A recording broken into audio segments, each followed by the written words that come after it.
Hello everyone, welcome back to my YouTube channel. आज हम शून्य कोटि की अभिक्रियाएं पढ़ेंगे। तो ऐसी अभिक्रियाएं जिनमें अभिक्रिया का जो वेग क्रिया करने वाले अणु की सांद्रता पर निर्भर नहीं करता है, यानी कि शून्य घात अभिकारक की प्रारंभिक सांद्रता के शून्य घात के समानुपाती हो। शून्य घात का मतलब उस पर निर्भर ही नहीं करता। तो ये अभिक्रियाएं वो शून्य कोटि की अभिक्रियाएं कहलाती हैं। तो अभिक्रिया में ऐसी अभिक्रिया में अभिकारक की सांद्रता में कोई परिवर्तन नहीं होता। तो इसमें देखते हैं कि ए जो रिएक्टेंट है वो प्रोडक्ट में चेंज हो रहा है और रेट कांस्टेंट है वो के नॉट है, के जीरो या के नॉट मान लीजिए। अब इसके डिफरेंशियल रेट इक्वेशन वेग अवकलन वेग समीकरण देखेंगे तो minus d upon d T आएगा, क्योंकि रिएक्टेंट है और रिएक्टेंट की शून्य घात के समानुपाती। रिएक्टेंट की पावर क्या हो जाएगी, जीरो, और एक कांस्टेंट आएगा जिसको के जीरो कहेंगे। तो के जीरो एक कंस्टेंट की पावर जीरो या सी ए की पावर जीरो आएगा। तो किसी की पावर जीरो हो तो वन हो जाता है। तो minus d upon d T बराबर के नोट, और minus d upon d T को हम अक्स भी लिख सकते हैं कि डी एक्स, ये जो चेंज है वो डी एक्स है। तो क्या है d x upon d t, क्योंकि d x upon d t लिखेंगे तो ये पॉजिटिव होगा, और minus d upon d t लिखेंगे तो ये नेगेटिव रहेगा। क्योंकि डी एक्स क्या है, उत्पाद की सांद्रता में परिवर्तन की दर है, परिवर्तन है डी एक्स। तो यहाँ D x upon d T को के नोट हो गया। अब इसको हम यहाँ के नोट है वो शून्य अभिक्रिया का वेग को रेट कांस्टेंट है या वेग स्थिरांक है, और डी एक्स बराबर क्या हो गया के नोट डी टी। ये समीकरण आ गई हमारे पास 5। इसके बाद में इसको क्या करेंगे, हम समाकलन करेंगे समीकरण 5 का।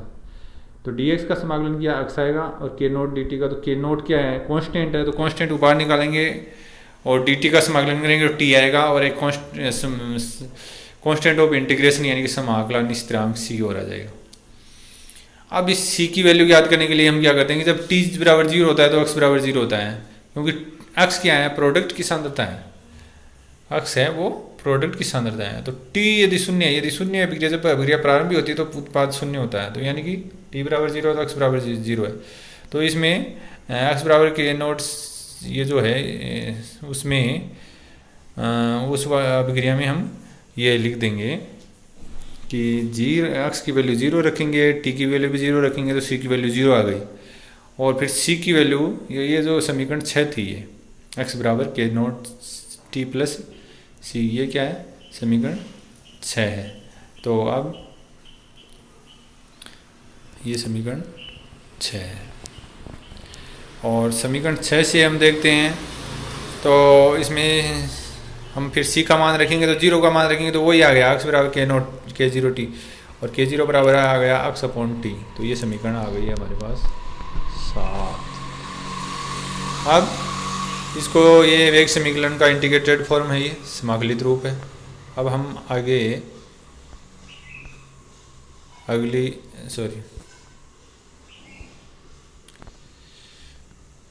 अब हम शून्य कोटि अभिक्रिया की अर्धायु देखते हैं।